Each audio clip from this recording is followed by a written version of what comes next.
Bonjour à toutes et à tous. Aujourd'hui, nous accueillons Patrick Schembri pour une conférence bien intéressante. Patrick, tu fais partie du cercle, mais je vais te laisser te présenter tout seul, comme un grand, et je te laisse la parole. Merci Annabelle. Bonjour à toutes et à tous. Donc, je suppose que tout fonctionne correctement. Donc voilà, donc je suis effectivement Patrick Schembri, économiste, membre du CERC et de l'Observatoire de Versailles-Saint-Quentin.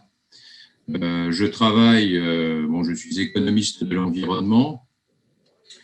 Je travaille, mes domaines de spécialité concernent tout ce qui a trait à l'analyse économique du développement soutenable, problématique, on va dire, environnement-croissance en l'occurrence, et puis tout ce qui a trait évidemment à l'économie de la transition énergétique et ses liens avec la question climatique. Donc, je vais profiter de l'occasion, de l'opportunité que j'ai dans le cadre de cette conférence, de partager avec vous un certain nombre de réflexions, de questions de recherche, beaucoup de questions, peu de réponses sur l'entrée que je vous propose, l'entrée thématique transitions énergétiques et agenda climatique, avec mon regard d'économiste par rapport à ce sujet d'actualité. Je vais partager pleinement mon écran désormais et puis poursuivre en fait. Voilà. Je me cale parfaitement. Et je vous propose donc de débuter cette présentation. Donc j'ai beaucoup de choses à partager avec vous.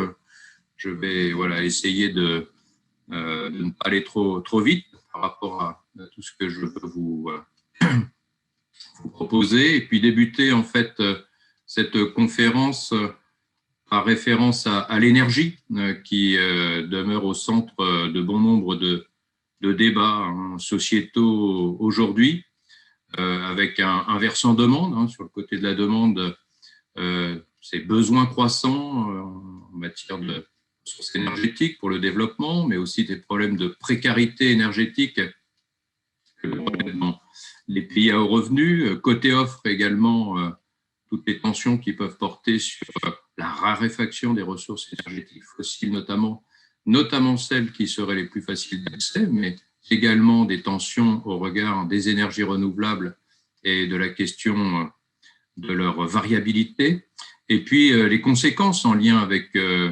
les usages de l'énergie, des problèmes environnementaux, bien évidemment, qui peuvent se décliner aussi bien à une échelle locale et de court terme qu'à une échelle plus globale et de long terme, et puis une référence également à des risques technologiques majeurs.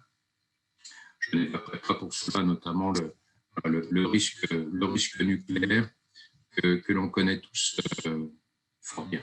Alors, c'est aussi une référence à une histoire récente, cette histoire qui concerne les 2 derniers siècles, avec de forts gains de productivité, une dynamique d'enrichissement relativement soutenue, et des conséquences particulièrement positives, on va dire, sur la société, en termes d'éducation, de santé, de longévité, mais des dynamiques, on va dire, de gains et d'enrichissement qui sont associés à un usage plus ou moins intensif en ressources énergétiques à l'origine de ces problèmes environnementaux que j'ai évoqués, et en étant davantage en lien avec l'actualité, je dirais, la question relative au réchauffement climatique et ce croisement énergie-climat qui demeure si fondamental à aborder aujourd'hui.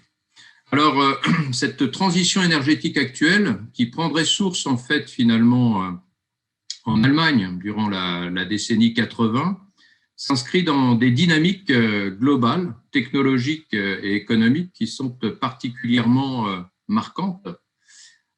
Tout d'abord, cette transition dite bas carbone, qui fait référence bien évidemment au réchauffement climatique et à l'agenda climatique tel qu'il a été défini dans le cadre de l'accord de Paris sur le climat. Autre dynamique tout aussi importante, celle des technologies de l'information et de la communication, de la montée en puissance de l'intelligence artificielle et du big data qui transforment de manière notable les activités de production et de consommation. et puis le secteur de l'énergie, et plus étroitement la filière électrique qui connaît de profondes transformations depuis plus de 20 ans aujourd'hui, autour du marché de la concurrence, notamment en ce qui concerne la production et la fourniture de services énergétiques, sans oublier pour autant, bien sûr, la protection de l'environnement. Mais peut-être ce qui demeure le plus marquant, je dirais, dans ces dynamiques que je viens d'évoquer, c'est la rapidité des changements qui sont à la fois observés et souhaités. D'où l'émergence d'un terme qui pourrait venir en remplacement, je dirais, de la transition, le terme de disruption, qui traduirait effectivement le passage, je ne dirais pas quasiment instantané, mais très rapide d'un monde à un autre, en l'occurrence. Alors, cette rapidité est source de défis. La transition énergétique actuelle peuvent être de 3 ordres. Tout d'abord, il s'agit d'augmenter très fortement la production de sources énergétiques non carbonées, parmi lesquelles, bien sûr, les énergies renouvelables, de manière à réduire les émissions de dioxyde de carbone, sans oublier pour autant d'autres problèmes environnementaux en lien avec la question énergétique. Il faut également renforcer la résilience des systèmes énergétiques de manière à couvrir l'ensemble des besoins aujourd'hui et demain. Et puis enfin, il s'agira d'électrifier massivement l'ensemble des activités économiques de production et de consommation. Alors, les leviers d'action par rapport à ces défis que je viens d'évoquer sont aussi de 3 ordres.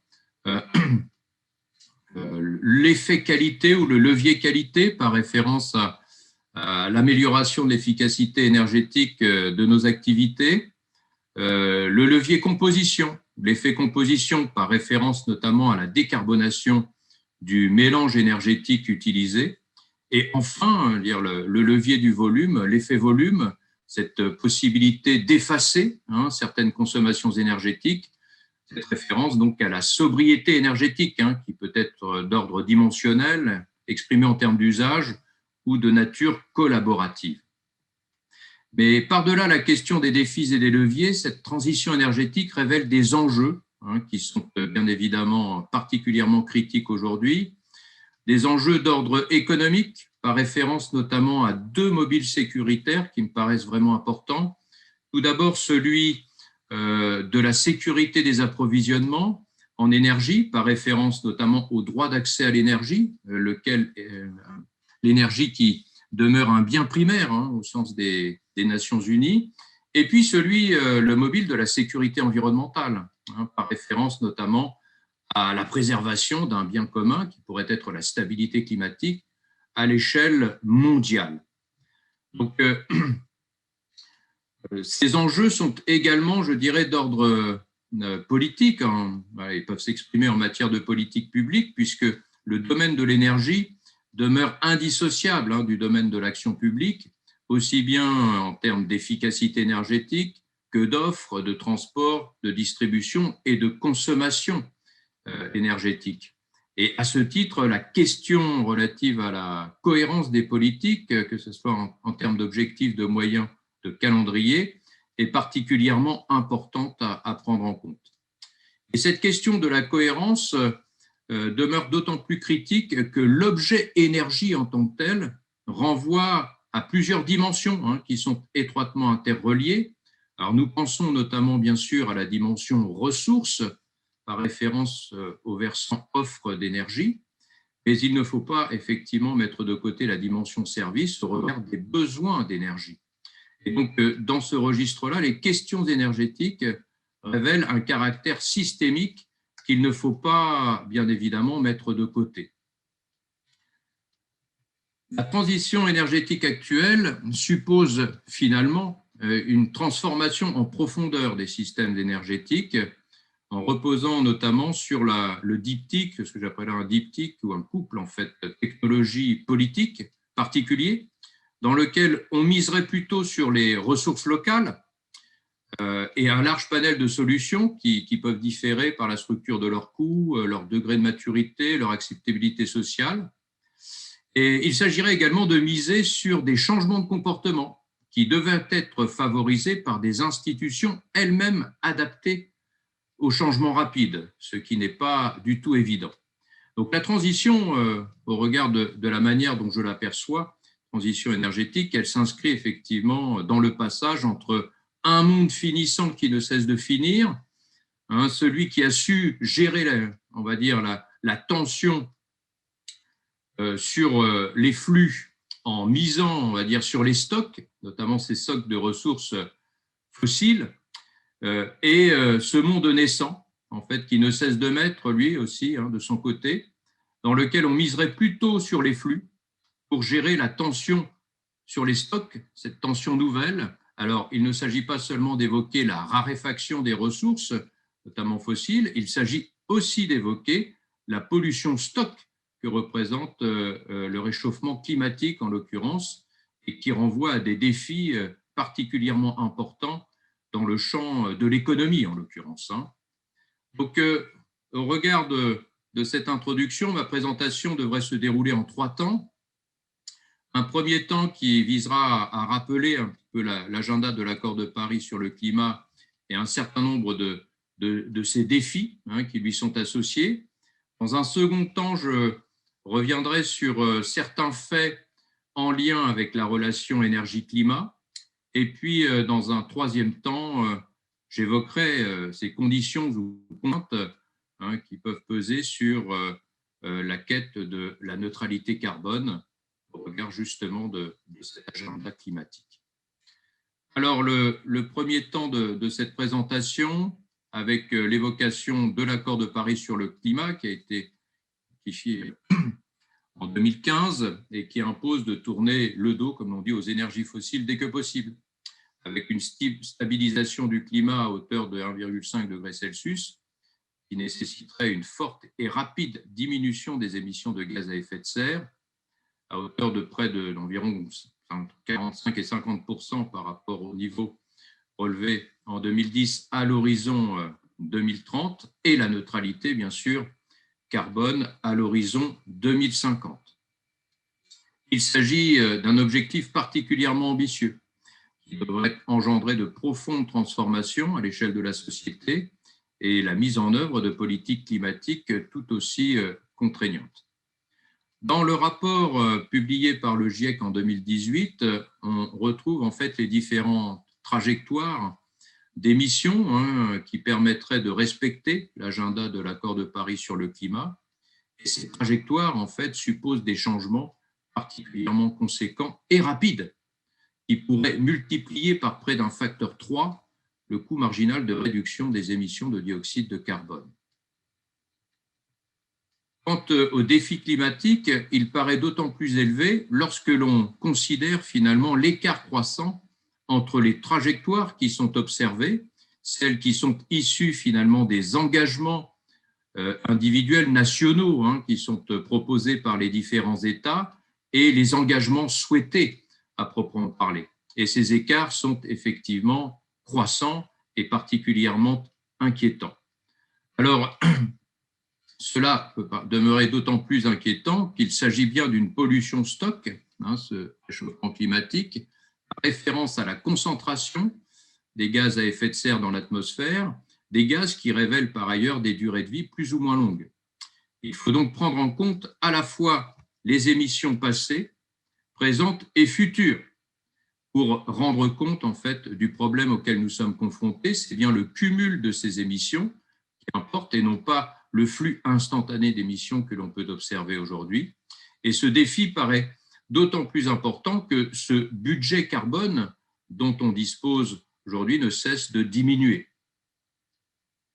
Alors, la transition énergétique actuelle devrait permettre un découplage entre la dynamique d'enrichissement de nos sociétés et les émissions de dioxyde de carbone. Or, ce découplage, en fait, finalement, constituerait une véritable rupture par rapport à ce que l'on a connu dans l'histoire ou dans le passé.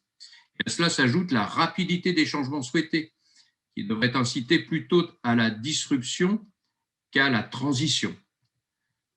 Reprenant cette question relative au découplage, ce que l'on observe jusqu'alors, c'est plutôt l'expression d'un découplage relatif, par référence notamment à la baisse de l'intensité en carbone de la production ou de l'intensité énergétique de cette production.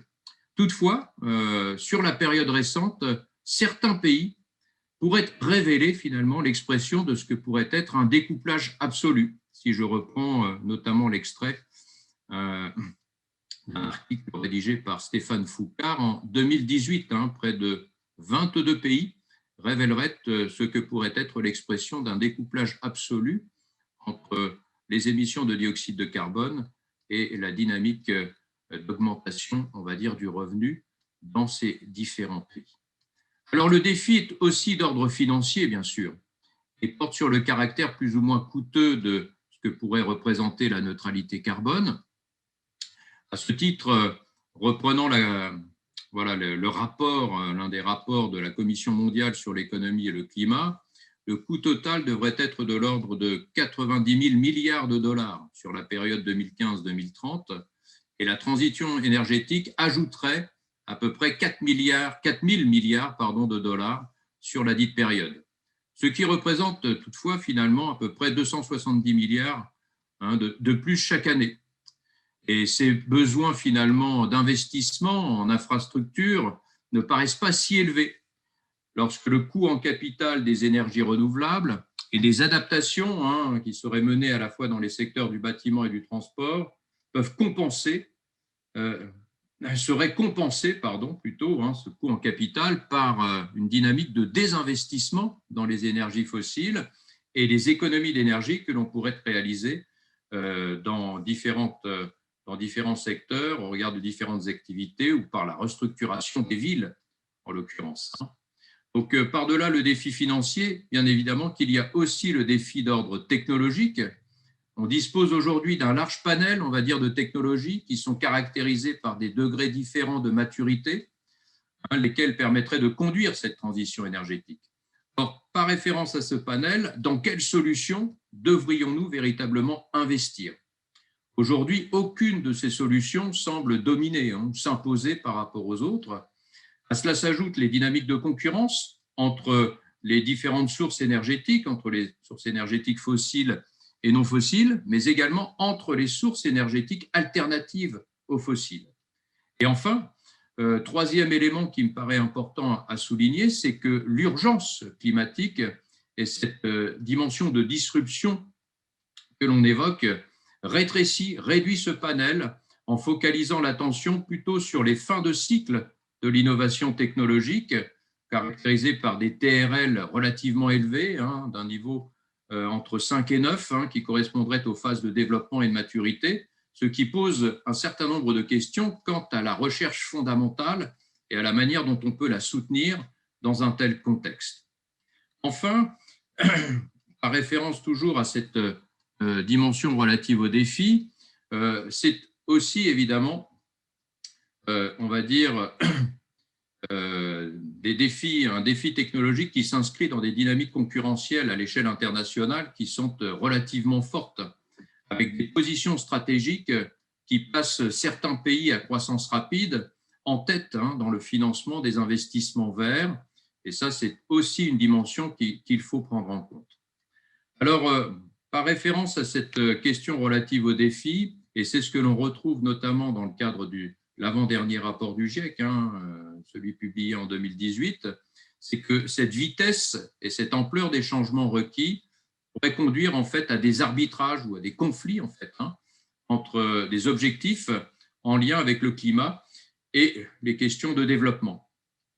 Et cet arbitrage en fait soulève un certain nombre de questions quant à la manière dont les politiques climatiques sont définies et mises en œuvre. Elle pose aussi la question, cet arbitrage, la question du bon prix de l'énergie. L'urgence climatique imposerait dans une certaine mesure l'expression d'un haut prix de l'énergie pour ce qui concerne les ressources fossiles, de manière à ce que l'on puisse s'en détourner dès que possible, alors que l'urgence du développement, dans une certaine mesure, nécessiterait un bas prix de l'énergie, de manière à en faciliter l'accès à l'énergie, en l'occurrence une énergie bon marché. Or, ce que l'on observe aujourd'hui, c'est une domination, on va dire, de la composante fossile dans les consommations d'énergie et également dans la production d'électricité. Or, l'électrification massive de nos activités apparaît comme une condition, on va dire, première à la transition énergétique actuelle. Donc, un défi de taille, bien évidemment, que l'on évoque ici au travers de cet arbitrage entre climat et développement. Et l'arbitrage pour qui, par la même occasion, puisque là, en fait, effectivement, cela renvoie à la manière dont on anticipe ces coûts d'adaptation futurs qui peuvent être particulièrement élevés, notamment dans des régions du monde qui sont caractérisées à la fois par une forte vulnérabilité physique face au réchauffement climatique et une faible capacité institutionnelle en termes d'adaptation. C'est ce que l'on évoque au titre d'une double peine, par référence à cette vulnérabilité physique et à cette faible capacité institutionnelle. Et c'est aussi une façon d'interroger la communauté internationale quant à la manière de financer, au plan ou à l'échelle mondiale, on va dire, les stratégies d'adaptation qui peuvent être nécessaires pour la question climatique. Bon, vous noterez également que sur cette carte, toutes les couleurs ne sont pas rouges ou orange et marron. Il y a aussi du vert, ce qui peut interpeller dans une certaine mesure. Donc, tenant compte en fait de ces défis que je viens d'évoquer, je vous propose désormais d'interroger, on va dire, le lien entre l'énergie et le climat, avec un certain nombre de faits finalement que pour bon nombre d'entre vous, vous connaissez, mais c'est une façon de resituer cette relation avec des éléments factuels qui ont trait à la responsabilité, on va dire, des systèmes énergétiques, par référence, on va dire, à des problèmes de pollution. C'est vrai que les systèmes énergétiques sont montrés du doigt aujourd'hui, par référence à un certain nombre de problèmes de pollution atmosphérique, pollution locale, pollution régionale, et bien évidemment responsable à plus de 60% des émissions, on va dire, de gaz à effet de serre. De nombreux gaz sont bien évidemment concernés, parmi lesquels le dioxyde de carbone, issu de la combustion de produits carbonés, les hydrocarbures et la biomasse. Et c'est évidemment le dioxyde de carbone qui attire toute l'attention aujourd'hui.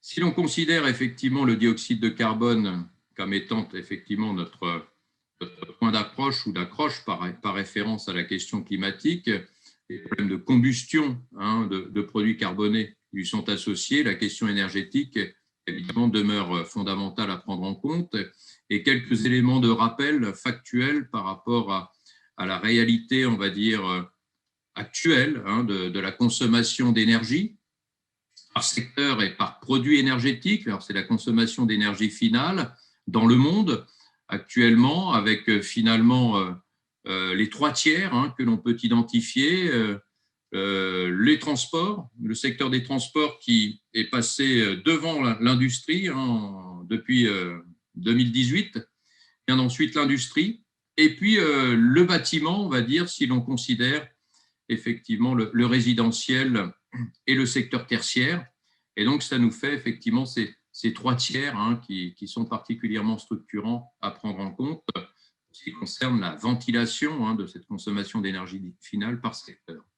Lorsque l'on considère cette ventilation par produit énergétique, on observe bien évidemment la domination de cette composante fossile dans cette consommation d'énergie finale, mais j'attire l'attention sur cette part de l'électricité, en fait, dans le mélange énergétique final qui vous est proposé ici. C'est moins de 20% de la consommation d'énergie finale dans le monde, donc moins de 20%. Alors, elle n'était que de 9% en 1973, donc au début des années 70. Donc, elle a effectivement augmenté, mais 20% par rapport aux exigences de la transition énergétique actuelle, cela interpelle. Alors, cela interpelle d'autant plus que l'électricité est un vecteur énergétique et donc qui nécessite de l'énergie pour être produit. Et finalement, cette production, on va dire, d'électricité et sa ventilation nous conduit en fait à évoquer le mélange énergétique primaire, où l'on voit la part d'autant plus conséquente désormais des énergies fossiles, dominé notamment par le pétrole, hein, suivi par le charbon, puis le gaz naturel, hein, sur votre gauche ici. Et puis, pour ce qui concerne la production d'électricité, eh bien, la dominante charbon, hein, qui reste la première source de production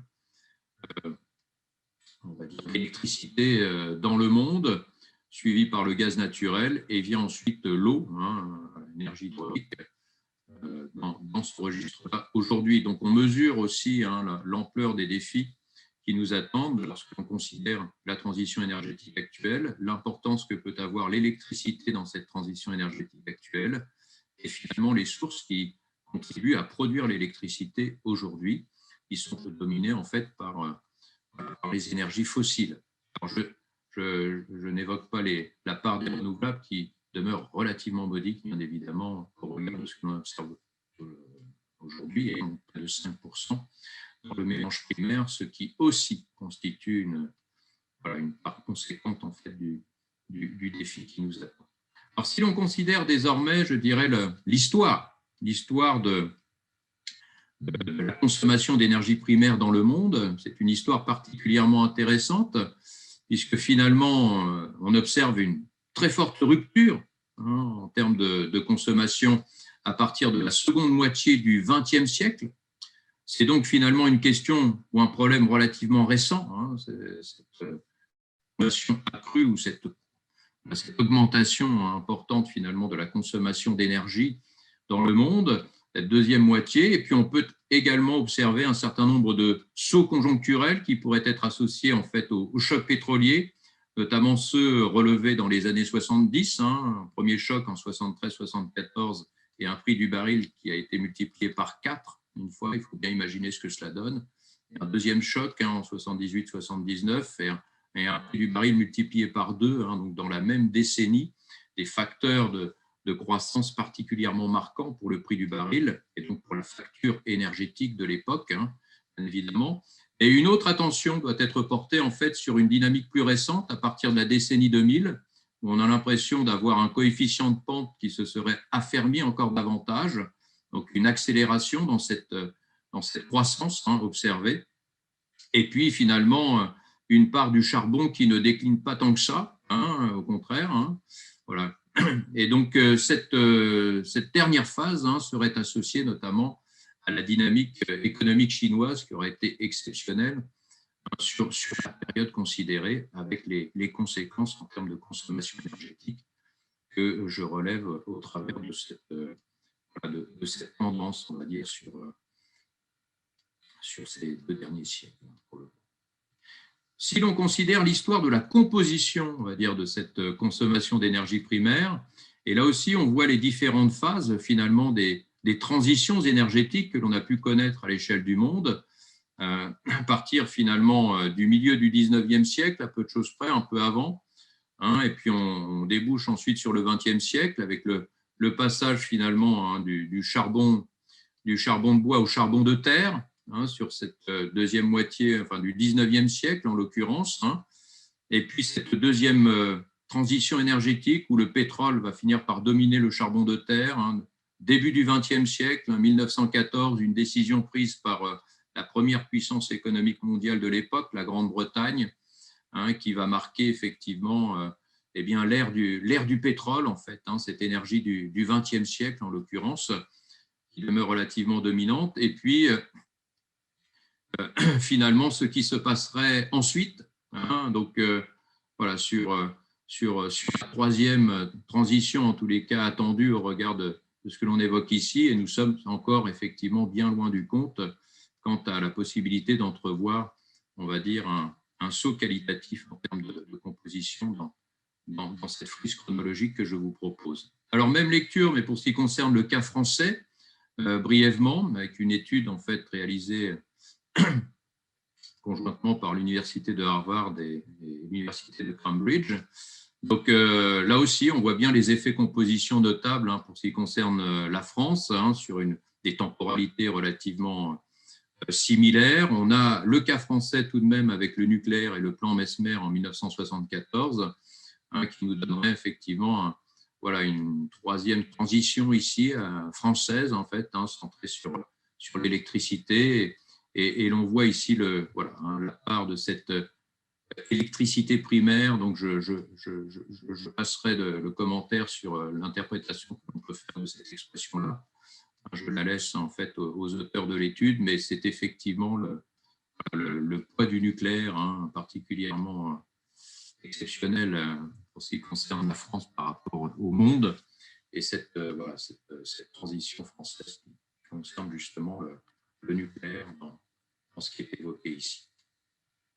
Alors, si l'on considère désormais le lien entre énergie, économie et mode de vie, je vais vous proposer ce petit exercice de décomposition, en fait, que les économistes connaissent bien, décomposition de la production en une composante, on va dire, démographique et une composante économique. Alors, la composante démographique par référence à la taille de la population, ce que vous avez ici, la composante démographique, et puis une composante effectivement économique, la production rapportée au nombre d'habitants, qui révèle une importance tout assez conséquente pour les économistes, puisqu'il s'agirait d'une mesure approchée de ce que pourrait être le niveau de vie, du moins sa base matérielle, à travers de ce ratio. Donc, c'est un indicateur de développement économique que les économistes utilisent également. Et donc, on décompose l'information relative à la production en ces deux composantes. Lorsque l'on considère le taux de croissance de la production, et on obtient la somme en fait de ces taux de croissance annuels moyens ici. Donc, on a une linéarisation logarithmique et puis effectivement une dérivation par rapport au temps des logarithmes pour obtenir en fait les taux de croissance par unité de temps des grandeurs. Et ce que l'on a ici, c'est le taux de croissance de l'économie qui finalement serait étayé par ces deux réalités, la réalité économique, celle du taux de croissance du niveau de vie d'un côté, et celle du taux de croissance démographique de l'autre. Alors, derrière cet exercice de décomposition, l'économiste français Gaël Giraud a souhaité montrer l'importance que pouvait avoir l'énergie dans la mesure même effectivement du niveau de vie, en proposant une nouvelle décomposition de ce niveau de vie que je viens d'évoquer, en le décomposant en deux réalités qui font intervenir l'énergie. Une réalité productive, par référence à ce que pourrait être la productivité de l'énergie, et donc une mesure en fait de l'efficacité énergétique d'un côté, et puis de l'autre, une mesure de l'intensité énergétique par habitant, donc une réalité en termes de consommation.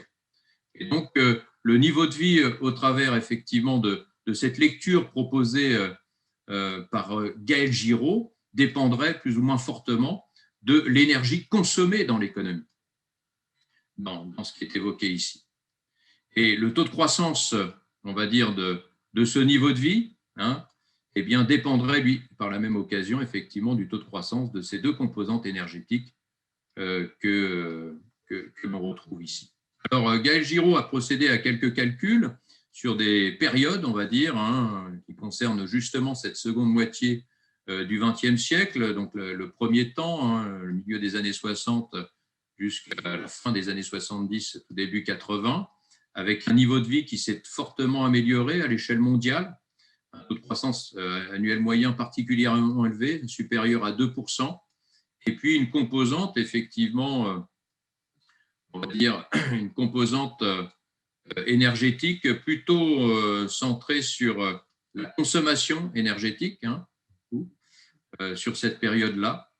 Et c'est lors de la seconde période, donc celle qui se rapproche effectivement de la période actuelle, que finalement les améliorations en matière d'efficacité énergétique ont été réalisées. Donc on a une inversion de tendance ici sur la deuxième période, avec finalement un taux de croissance de la consommation énergétique qui a fortement baissé dans une certaine mesure, et donc qui n'augmente plus, en tous les cas une consommation énergétique qui n'augmenterait plus à la même vitesse que lors de cette période précédente, une progression qui pourrait être de l'ordre de celle observée à l'échelle du monde pour ce qui concerne la croissance démographique. Et la question que pose effectivement Gaël Giraud ici, c'est de considérer finalement l'importance que peut avoir la consommation énergétique dans la dynamique d'enrichissement de nos sociétés. Et donc, si finalement la dynamique d'enrichissement dépendrait de cette capacité des pays à augmenter leur consommation énergétique par habitant, eh bien, dans un contexte où cette consommation diminuerait, eh bien, la croissance économique ne pourrait que ralentir. Donc, ce qui soulèverait la question notamment effectivement d'un changement de régime de croissance qui ne pourrait plus être finalement centré sur la consommation énergétique, mais sur d'autres ressorts que l'on rechercherait dans ce registre-là. Alors, pour poursuivre en fait cette réflexion autour de cette relation énergie, économie et mode de vie, voilà, je vous propose un peu cette lecture en frise chronologique pour ce qui concerne 3 régions, notamment la Chine par rapport au monde et au reste du monde, hors la Chine, avec finalement une croissance chinoise particulièrement marquante. Donc, ce sont des facteurs multiplicatifs qui consistent finalement à comparer finalement la valeur de la production réalisée en Chine en 1972 par rapport à celle obtenue en 2012. Mais donc, on a un facteur de croissance supérieur à 30 sur la période, ce qui est particulièrement spectaculaire, alors que l'on observe un facteur 3 à l'échelle du monde, ce qui est déjà n'est pas rien, triplement, effectivement. Donc là, c'est un facteur 33. Et pour ce qui concerne les composantes du niveau de vie et la décomposition proposée par Gaël Giraud, un facteur 22 sur la période en question, ce qui est tout aussi exceptionnel. Il a fallu à peu près 180 ans pour observer cette même dynamique à l'échelle des États-Unis, en l'occurrence. Donc, c'est particulièrement marquant. Et puis, en fait, effectivement, une part conséquente, on va dire, de cette production en lien avec la question énergétique, en l'occurrence, puisque finalement, le facteur multiplicatif associé à la démographie est bien inférieur finalement au facteur multiplicatif qu'on peut associer à la question énergétique. Si je raisonne en termes de taux de croissance annuel moyen, là aussi on a des taux de croissance qui sont particulièrement conséquents pour ce qui concerne l'économie chinoise, exceptionnelle dans cette histoire toute récente pour le coup, avec des taux de croissance annuel moyens particulièrement élevés. Et puis une composante de productivité énergétique quelque peu supérieure en rythme de croissance par rapport au taux de croissance annuel moyen de la consommation énergétique. Mais on voit bien que cette part demeure conséquente dans ce que l'on observe ici. Et puis si l'on considère de manière plus fine finalement des sous-périodes pour ce qui concerne ces différents facteurs multiplicatifs, eh bien, lorsque l'on compare en fait les mesures d'efficacité énergétique aux mesures de consommation énergétique, on voit bien que sur les périodes 2000-2012 notamment, eh bien, c'est la part de consommation énergétique qui pourrait expliquer, on va dire, effectivement, le facteur de croissance que l'on peut associer à la production pour l'économie chinoise en l'occurrence, ce qui irait dans le sens de la réflexion initiée par Gaël Giraud dans ce registre-là. Si l'on regarde du côté de l'offre énergétique désormais, s'agissant d'évoquer en fait notamment la rareté éventuellement physique des énergies chaudes, donc ces énergies fossiles en fait que je viens d'évoquer, il s'agirait de considérer l'idée ici que nous n'arrivions plus à augmenter notre consommation en énergie fossile dans l'avenir, en raison notamment de l'épuisement éventuel des gisements que l'on exploite. Et donc, c'est toute cette réflexion autour de ce que pourrait être un pic du pétrole, en l'occurrence, qui pourrait être une façon de solutionner peut-être la question climatique. Et cette littérature sur le pic du pétrole nous propose en fait une lecture de la consommation cumulée de pétrole au niveau mondial, qui pourrait laisser entrevoir la perspective d'une fin dans un futur plus ou moins éloigné. Le pic serait le moment à partir duquel, en fait, il ne serait plus possible d'augmenter la consommation de pétrole. Pour ce qui concerne le pétrole conventionnel, certains considèrent que le pic aurait déjà été atteint en 2005, en fait. Or, le débat porte sur non plus le pétrole conventionnel, mais le pétrole dit non conventionnel, celui qui est exploité par des technologies effectivement non conventionnelles, hein, et qui contribuerait dans une certaine mesure à déplacer le pic du pétrole vers la droite et également vers le haut, hein. Et dans ce contexte-là, effectivement, la question de savoir à quel moment se situerait le pic du pétrole, hein, se pose pleinement. Certains considèrent en fait que ce nouveau pic pourrait se situer aux alentours de 2050-2060. Pour d'autres, ce serait aux alentours effectivement de 2025. Mais ce que l'on peut retenir, nous, c'est que ce pic du pétrole ne cesse de se déplacer vers la droite, et ce depuis près de 40 ans. Et si l'on considère pas seulement le pétrole, mais les autres sources énergétiques fossiles, telles que le charbon, eh bien le pic nous paraîtrait encore plus éloigné, hein, puisque les estimations des réserves peuvent aller de 142 ans à près de 3000 ans. Quant au gaz naturel, on se situerait entre 60 ans et un peu plus de 230 ans. Et puis, pour le coup, il nous paraît relativement illusoire de compter sur l'épuisement finalement des gisements en énergie fossile pour résoudre la question climatique. Donc, la solution réside plutôt effectivement du côté des conséquences écologiques qui sont associées à l'usage de ces énergies. On ne peut pas a priori compter sur cette rareté physique de ces énergies chaudes, hein, pour tourner le dos à ces énergies. D'autant plus que le monde des hydrocarbures non conventionnels, l'on pense notamment au pétrole de schiste et au gaz de schiste, engendre une nouvelle répartition géographique de ces ressources, avec finalement des ressources qui sont bien moins concentrées que pour ce qui concerne notamment le pétrole conventionnel, et finalement une reconfiguration de la géopolitique, hein, de ces énergies fossiles, avec des pays qui finalement autrefois étaient de grands consommateurs et qui deviendraient de grands producteurs, hein. Je pense notamment effectivement aux États-Unis, où là on voit, hein, des positionnements qui peuvent changer, hein, dans l'avenir.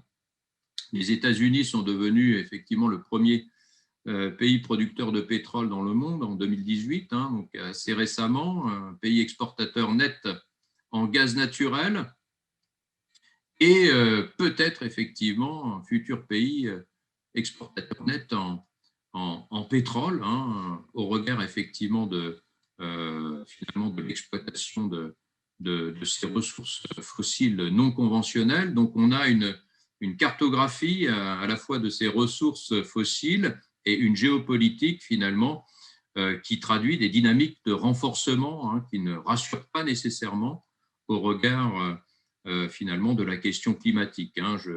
Vous noterez aussi la trajectoire brésilienne, qui n'est pas non plus des plus rassurantes au regard de ce qu'on évoque, et puis le renforcement effectivement de ces grands pays consommateurs que sont la Chine, l'Inde, l'Union européenne, notamment le Japon et la Corée, hein.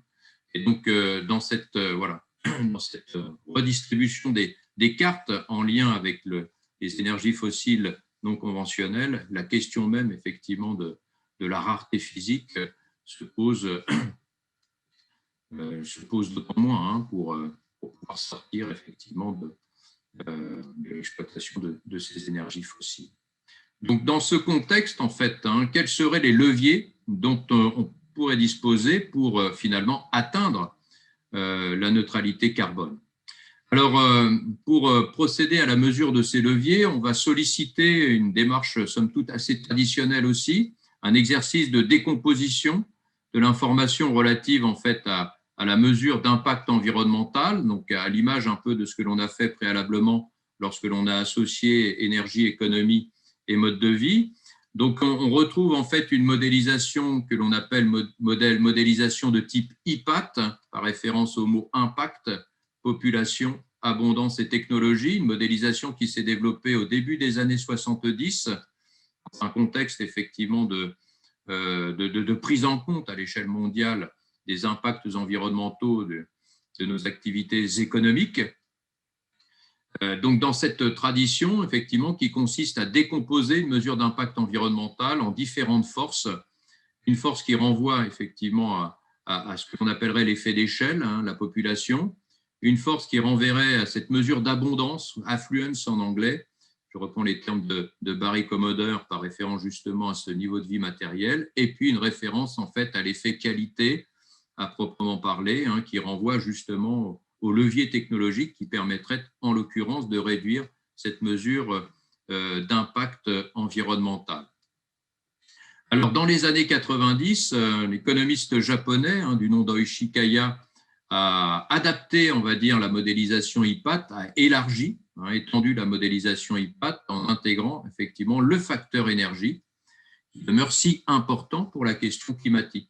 Et donc, on obtient ici effectivement, on va dire, l'identité de Kaya dans sa version développée ici, au travers effectivement des deux mesures, ces deux réalités énergétiques que l'on retrouve ici.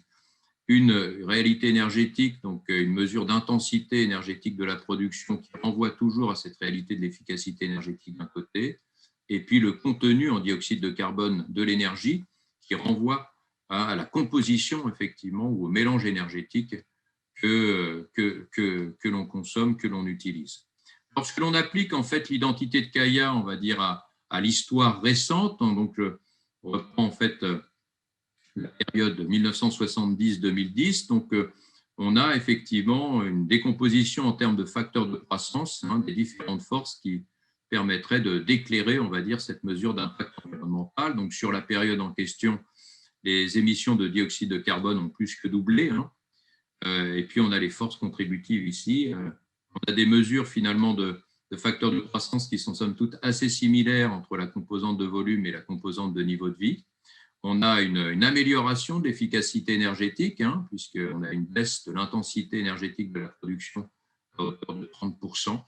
Et on a un effet composition qui demeure relativement peu significatif sur la dite période. Donc là, c'est une illustration quant à la manière dont on peut, on va dire, faire référence à l'histoire de la question climatique. Mais l'identité de Kaya est aussi utilisée pour aborder le futur. Et ça, c'est un élément qui demeure intéressant pour nous, et donc notamment identifier ces leviers potentiels sur lesquels il serait peut-être possible d'agir de manière à atteindre une mesure attendue, recherchée de cette performance environnementale. Et là, on a deux grandes entrées, si l'on retrouve ces différents leviers. Donc l'entrée par le développement, avec finalement le levier démographique, le levier du niveau de vie, et puis une entrée, on va dire, sur le parc, qui concernerait le PAC énergie-climat, avec une entrée par référence à l'efficacité énergétique et une entrée par référence au mélange énergétique à proprement parler. Et donc là, on a ces différents leviers. Donc la question, c'est de savoir sur quel levier, effectivement, il serait possible d'agir pour atteindre en fait la neutralité par carbone. Alors, si l'on considère ces différents leviers, tout de suite, effectivement, on va plutôt porter l'attention sur les leviers qui concernent en fait les politiques climatiques, en l'occurrence, telles qu'elles sont évoquées ici, parce que finalement, la maîtrise démographique ou la maîtrise d'un niveau de vie soulève un certain nombre de questions au regard de l'arbitrage climat-développement que j'ai préalablement évoqué. Et donc, les marges de manœuvre, elles vont plutôt se concentrer sur les deux derniers leviers que j'évoque ici. Alors, si je prends en considération la perspective 2050, avec des émissions de dioxyde de carbone qui devraient être divisées par un facteur qui serait supérieur à 10 par rapport à 2010, donc on doit converger vers la neutralité carbone. Et si l'on extrapole, on va dire, les tendances qui nous sont proposées par les Nations Unies pour ce qui concerne la population à l'échelle mondiale à l'horizon 2050, si l'on extrapole aussi finalement le taux de croissance annuel moyen du niveau de vie que l'on a pu relever sur la période 2010-2018 et qu'on l'extrapole, on va dire, à l'horizon 2050, on a des facteurs multiplicatifs ici qui concerneraient la période 2010-2050 pour ce qui concerne ces deux entrées sur lesquelles on n'intervient pas, pour le coup, puisque ce ne sont pas véritablement des leviers. Et notre attention porterait donc sur les deux autres leviers qui interviennent ici. Et là, on voit la mesure de l'engagement attendu, en fait. Dans ce registre-là, effectivement, le contenu en carbone de la production ne devrait représenter en 2050 que 4% de ce qu'il était en fait en 2010, donc une baisse de près de 96%. Donc, si l'on considère les deux forces ici et une répartition, on va dire, symétrique de ces deux forces, il s'agirait effectivement d'une intensité énergétique de l'énergie qui devrait baisser à hauteur de 80%, et d'une part des fossiles dans le mélange énergétique mondial qui devrait baisser de près de 80%. Or, si l'on considère les différentes transitions énergétiques qui nous sont proposées par le GIEC, dans le cadre de l'avant-dernier rapport publié en 2018, on a effectivement différentes transitions énergétiques au travers de ces 4 scénarios qui nous sont proposés, avec cette année de référence qui est autre que celle de 2010.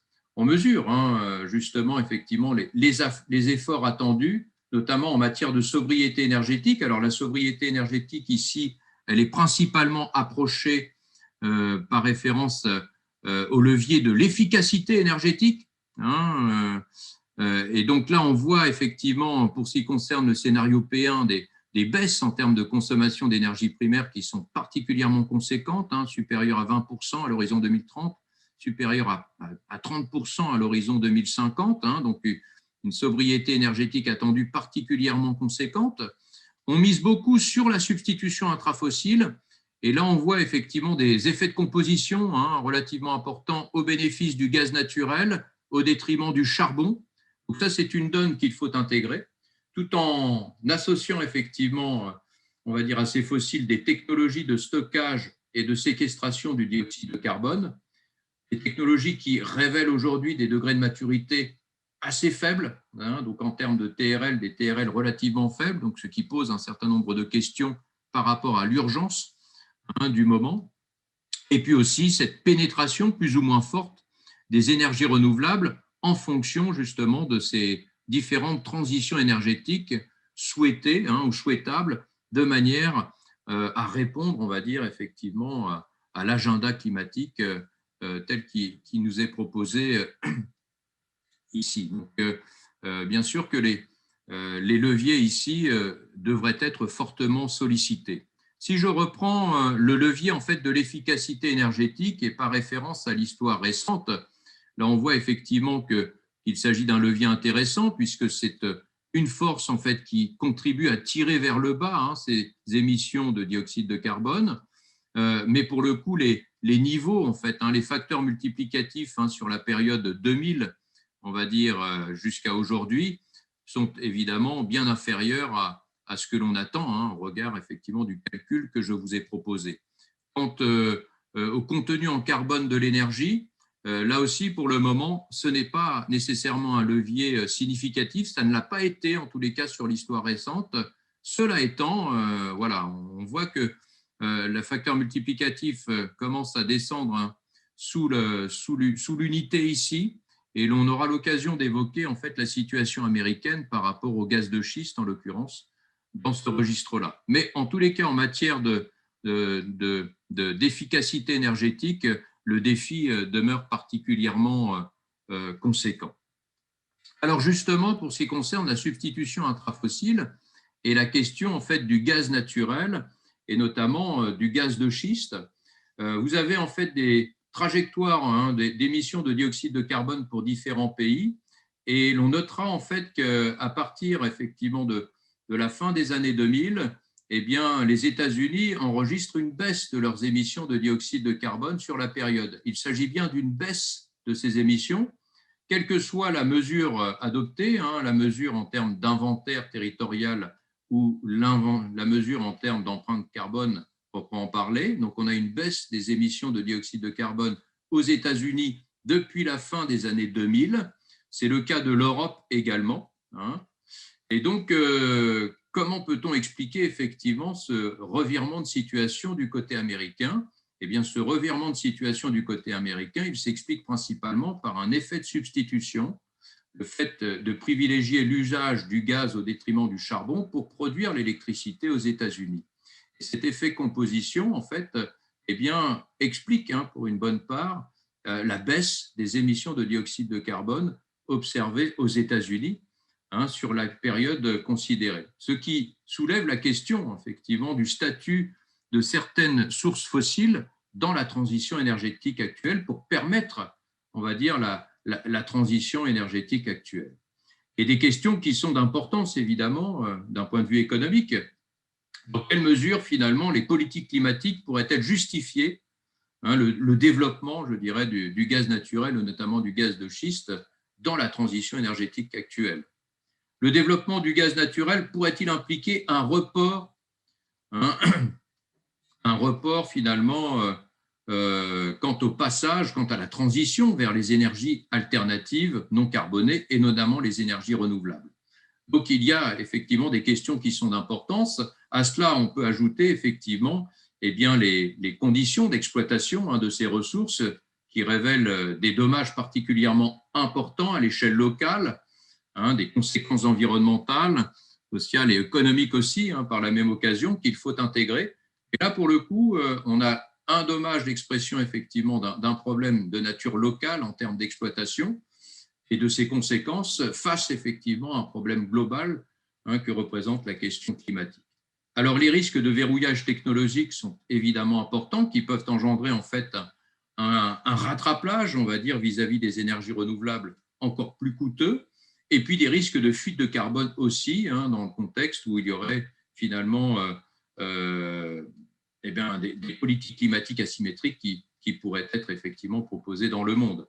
Donc des questions qui demeurent d'actualité autour du statut notamment du gaz naturel dans la transition énergétique actuelle, et notamment ce gaz de schiste. On a vu qu'en Europe, il y avait aussi des réserves de gaz de schiste. Donc, la question européenne, celle d'un moratoire sur le gaz de schiste, en l'occurrence, par rapport à la question de la transition énergétique, c'est une question qu'il faut aborder de manière assez fondamentale dans ce qui est évoqué ici.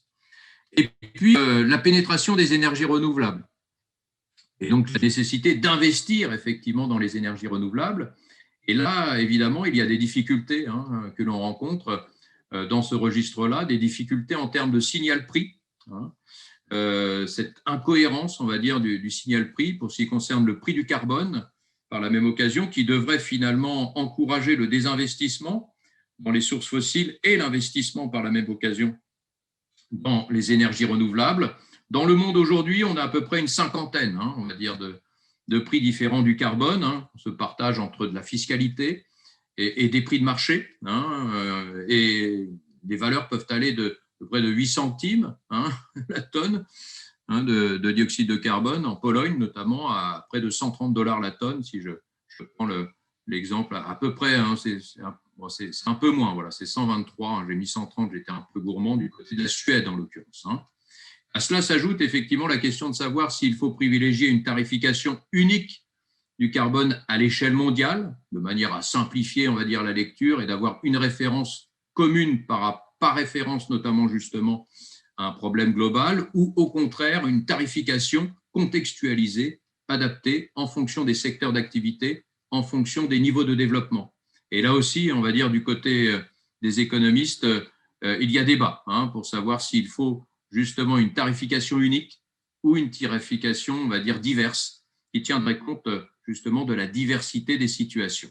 Dans tous les cas, en termes de signal prix, voilà, pour ce qui concerne l'orientation des investissements, la question demeure particulièrement délicate. Elle l'est d'autant plus que, bien évidemment, que les sources fossiles sont encore fortement subventionnées, je pense notamment au pétrole, et notamment la subvention à la consommation de pétrole dans les pays producteurs de pétrole.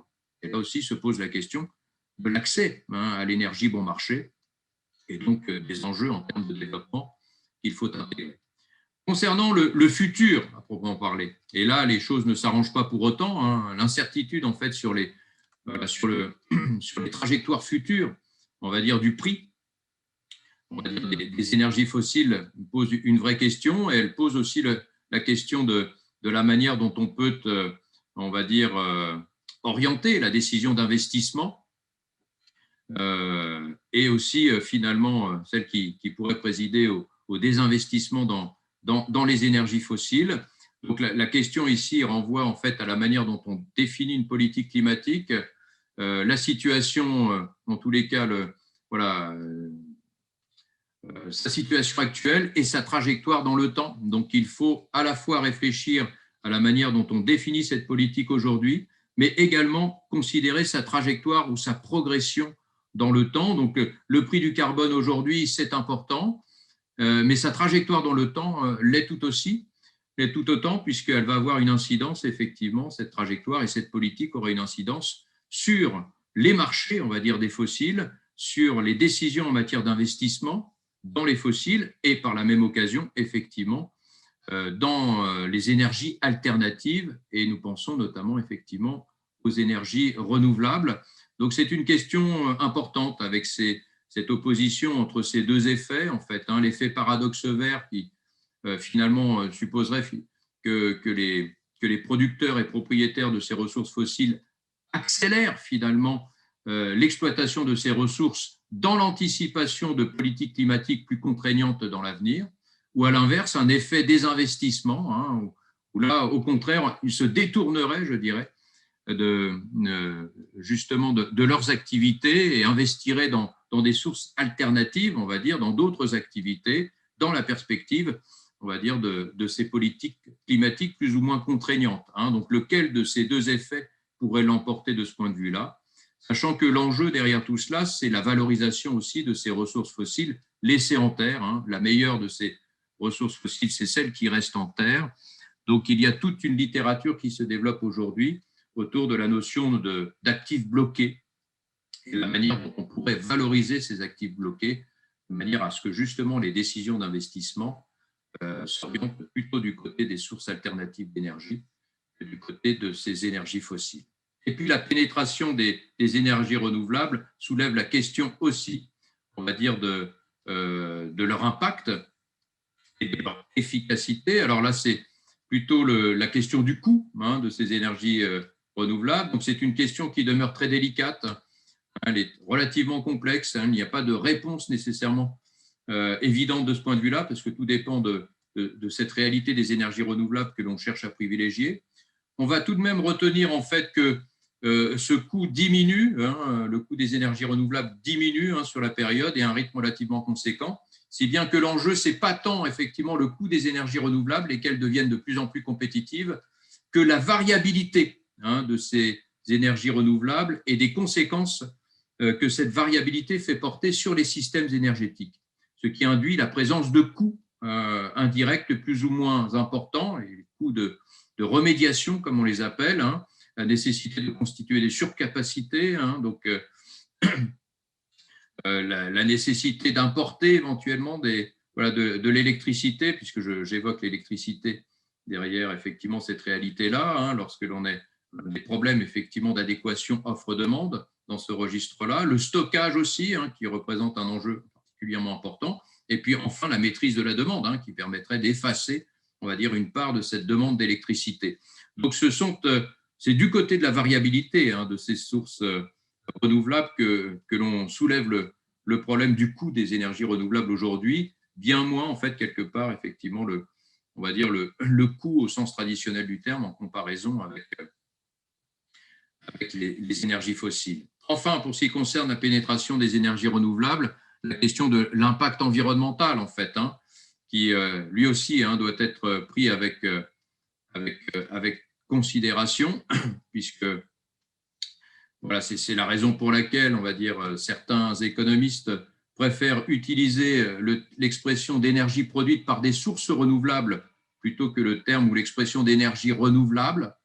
Hein, donc, voilà, les énergies renouvelables, en tous les cas, soulèvent des questions quant, on va dire, justement, l'usage, hein, des terres et autres métaux rares qui, finalement, président à la mise à disposition de ces sources énergétiques et des problèmes quant à leur exploitation, hein, sinon des problèmes environnementaux que des problèmes sociaux, et qu'il faut intégrer aussi dans cette transition énergétique que nous évoquons de ce point de vue-là. Et puis aussi, hein, cette dimension d'énergie requise pour mettre à disposition l'énergie produite par ces sources renouvelables.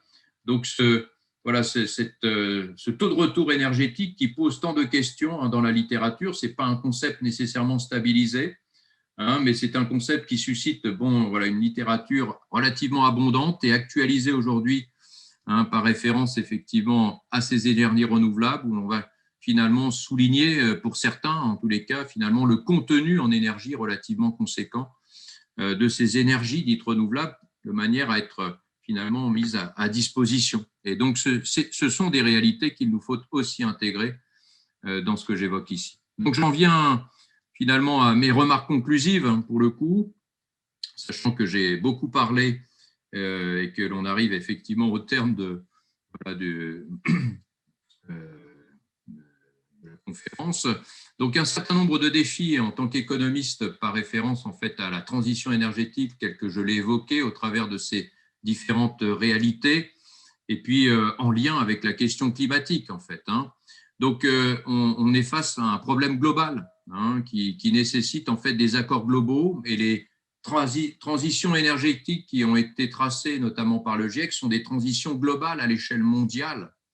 Hein. Et donc, le problème que l'on a ici, c'est qu'on a effectivement des gains qui sont liés à l'atténuation, on va dire, du réchauffement climatique, qui apparaissent à la fois lointains et globaux, alors que les coûts de l'engagement, hein, que l'on doit réaliser sont immédiats et locaux. Donc, c'est l'évocation finalement de comportements opportunistes, hein, qui pourraient nuire justement à l'action collective. Hein. Donc, le problème du passager clandestin, on va dire, où la plupart des pays pourraient tirer bien sûr avantage à long terme d'une diminution importante des gaz à effet de serre à l'échelle mondiale, alors que les incitations individuelles à cette réduction seraient négligeables.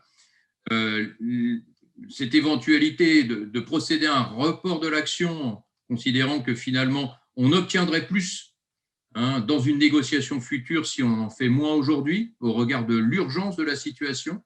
Et puis ces problématiques de fuite de carbone que l'on a évoquées, où une intelligence économique se développe autour finalement de ces politiques climatiques, hein, qui révèlent des caractères plus ou moins contraignants dans le monde.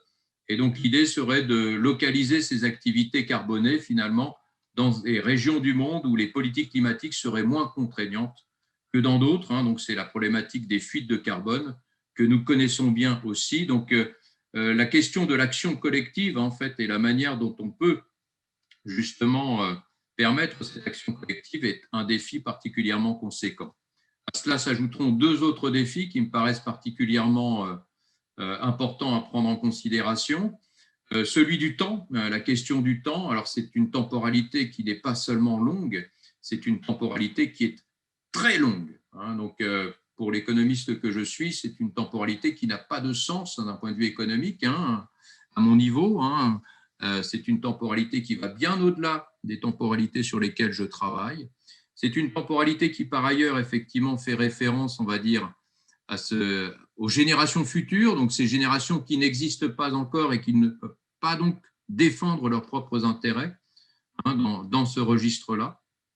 Et c'est aussi, bien évidemment, cette nécessité de prendre en compte le temps quant à la manière dont on définit et on met en œuvre les politiques climatiques, la manière dont on gère ce que l'on appellerait la facture climatique entre les dépenses d'atténuation et les dépenses d'adaptation.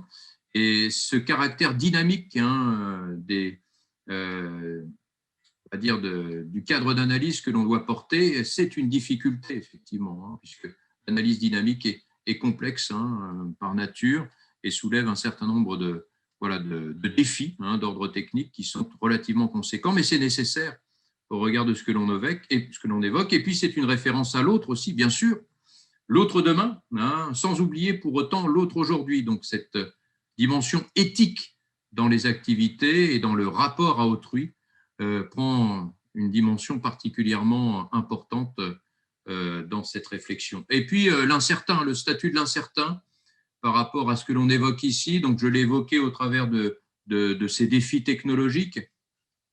Le fait que l'on n'ait pas de solution évidente, hein, donc une pluralité de solutions, donc investir dans la diversité, qu'est-ce que cela veut dire aujourd'hui? Or, vraisemblablement, effectivement, c'est la diversité, hein, qui doit importer, la diversité d'un mélange énergétique qui demeure fondamentale, cette importance des effets composition. Donc cette incertitude, pour moi, voilà, c'est la référence à la nouveauté, en fait. Hein.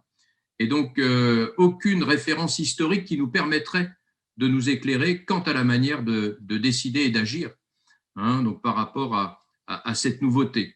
Et ça, c'est un élément qui me paraît particulièrement important, qui met en cause tous nos protocoles finalement de gestion des risques usuels que l'on utilise.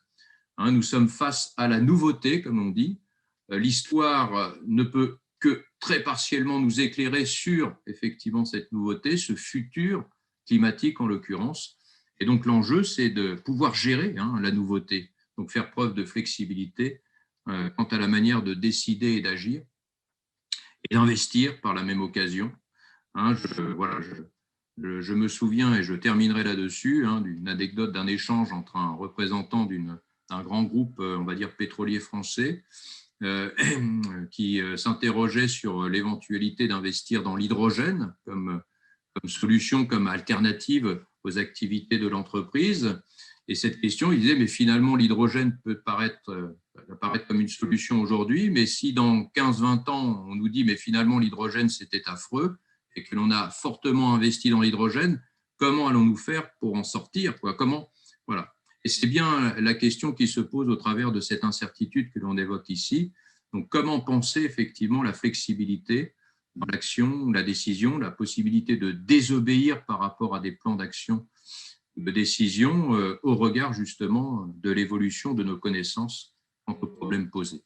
Et je vais m'arrêter là parce que, pour le coup, j'ai pris beaucoup de temps en fait dans cette présentation. Et m'en excuse par ailleurs. Alors, s'il y a des questions, ce que je vous propose, c'est de soit intervenir directement. Vous pouvez aussi lever la main dans l'application Zoom et vous pouvez également écrire votre question dans le chat et puis moi, je peux la lire. C'est comme vous voulez. On a un petit quart d'heure pour un échange de questions. Pas beaucoup. Allez-y, allez-y. Oui, rebonjour, alors c'est Frédéric Le Riche.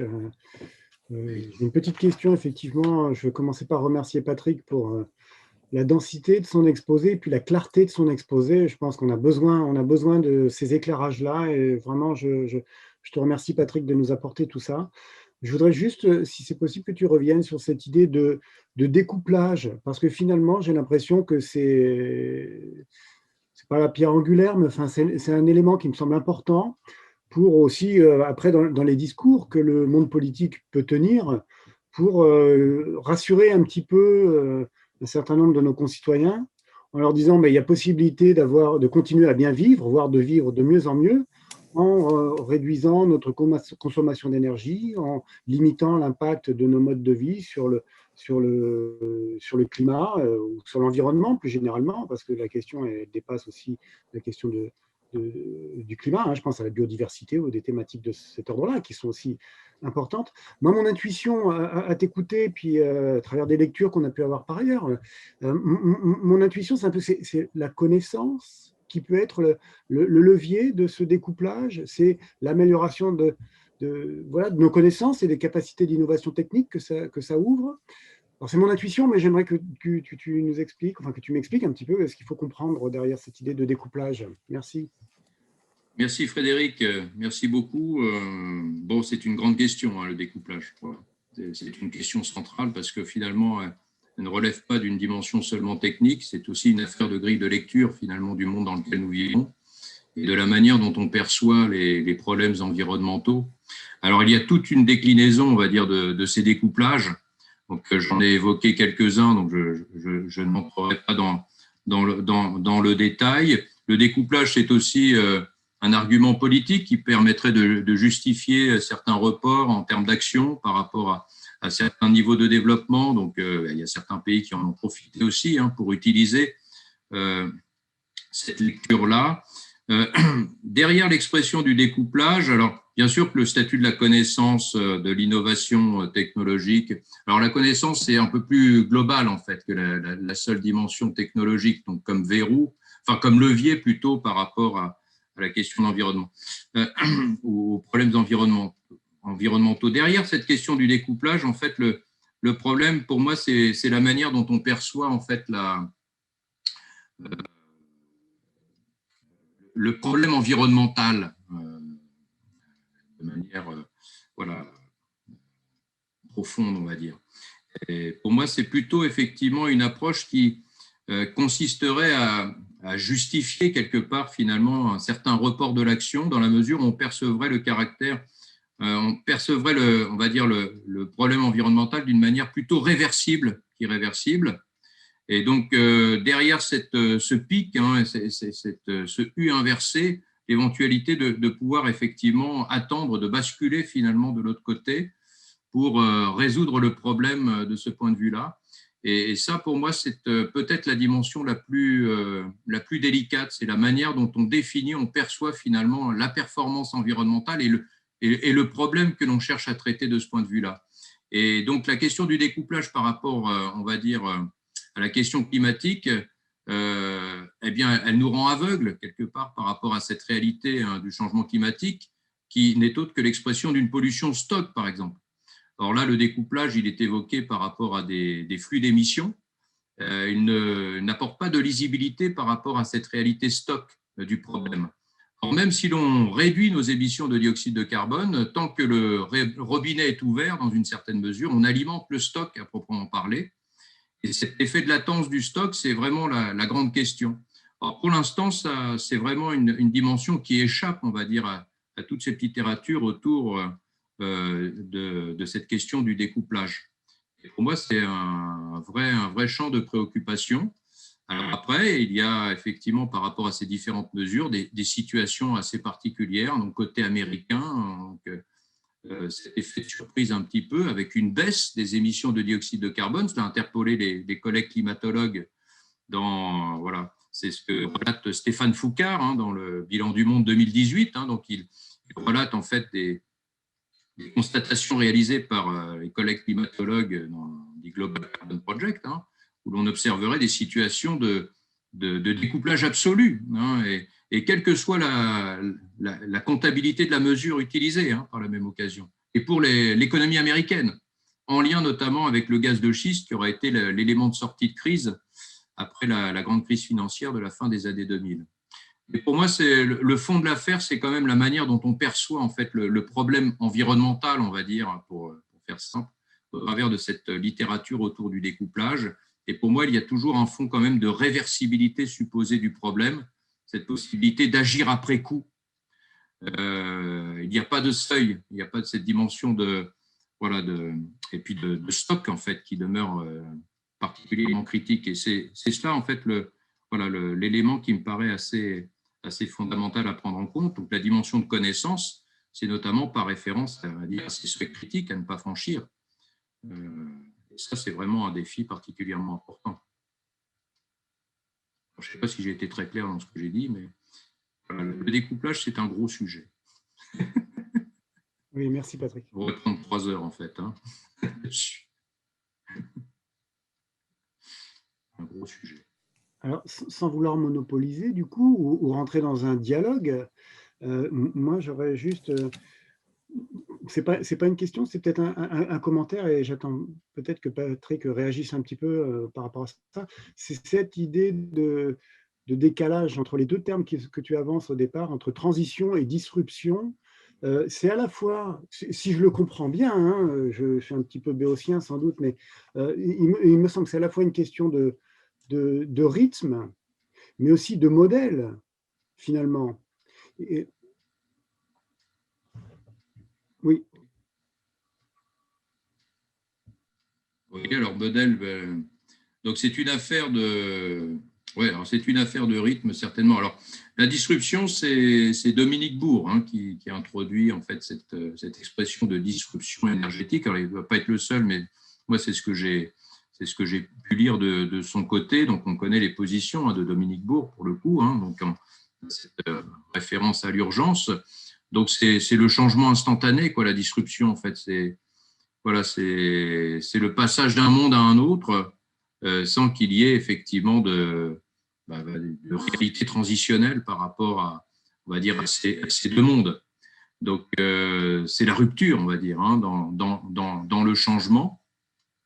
Moi, j'ai un peu de mal à appréhender cette réalité-là. Et puis, finalement, je constate aussi que cette urgence évoquée pose de vraies questions sur la manière dont on traite la recherche fondamentale. C'est ce que j'ai pu découvrir aussi au travers des discours qui sont portés par l'Union européenne, à l'échelle française aussi, où l'on exige en fait des solutions technologiques, notamment avec des degrés de maturité relativement élevés, parce qu'on n'a plus le temps en fait. On n'a plus le temps de réfléchir quant à la possibilité d'entrevoir, on va dire, voilà, de la nouveauté.